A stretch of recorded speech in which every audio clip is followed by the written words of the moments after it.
Hi guys, welcome back to my channel. Today I'm gonna tell you dragon fruit. It's very yummy, but it's different than dragon fruit.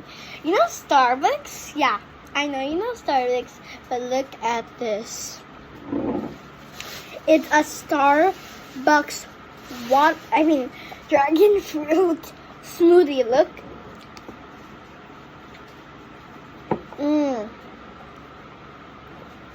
And guys, this is not cold. Only the outside. I do not know. What did I put in my smoothies? You ask? Okay. My dad asked what did I put in my smoothies. First is bananas. Watermelon.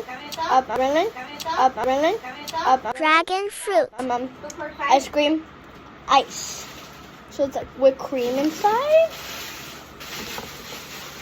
And you know what? I kind of like the design on top. Look at the top.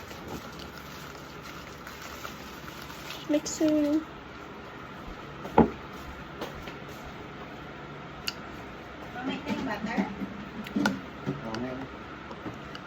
Pag mainit